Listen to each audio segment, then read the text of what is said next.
This is the fourth video in my series, The World in 2035, and it's called The Circular Economy versus Reality, the Broken Road to Sustainable Future. Politicians have been talking about sustainability for decades, and activists like Greta Thunberg and experts like David Attenborough and Bill Gates have asserted that more needs to be done to drive the change to sustainability. But neither the activists nor the experts have offered any method or operational plan for the change. They have also not presented any figures on how much money will be needed to be invested or mentioned the nature of the many projects that will have to be started for the change to succeed. To drive the change to a circular economy, very large investments will be needed in a large number of areas. The circular economy has become a catchphrase among sustainability-minded people, and many know some of the developments that are included within this umbrella concept. For example, we need to change to renewable materials,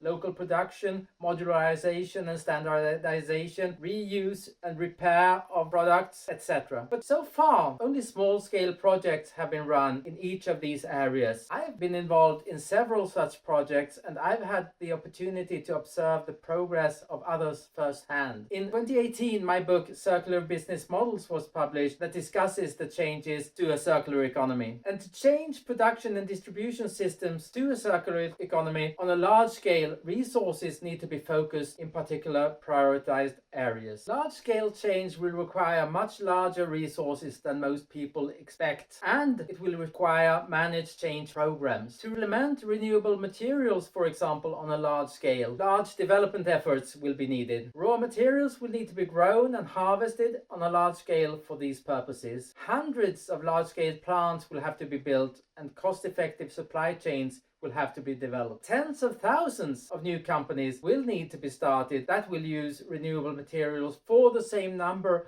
of existing companies that need to convert their operations to the use of these materials. The change to local systems for food production will require large-scale resources and change programs. Projects have been run with the aim of developing local food production on a large scale. Still, in most developed countries, more than 90% of the food is distributed through national and sometimes global food supply systems. To change to local production, thousands of new local food producing companies need to be developed, and new supply chains of producers, regional and local wholesalers and local retailers need to be developed. Or existing supermarkets and wholesalers will need to carry increasing volumes of locally produced food. For this to become possible, thousands of entrepreneurs and business owners will need to turn their attention towards business opportunities in local food. Thousands of individuals will need training to be able to take on the challenges of building local and regional supply chains. Another requirement is for consumers to become aware of the need to expand local production systems and pay more for local products and buy them on a large scale. Activists and experts saying more needs to be done will not create the necessary new systems. Instead, very large investments will be necessary in local and regional food production, and private-public collaboration will be needed, and governments will have to take the lead. Thousands of new companies will have to be started, or existing companies need to be converted to local production. Tens of thousands of individuals will need training to be able to work with large-scale change programs, and millions of consumers will need to change their preferences and prepare to pay more for local products. Read my recent book, The Severe Economic and Social Consequences of the Rapid Change to Electric Vehicles, to learn more about one of the aspects of this video series, the change to electric transportation. I'm in the process of writing my next book, The World in 2035, in which I describe the complex challenges facing humanity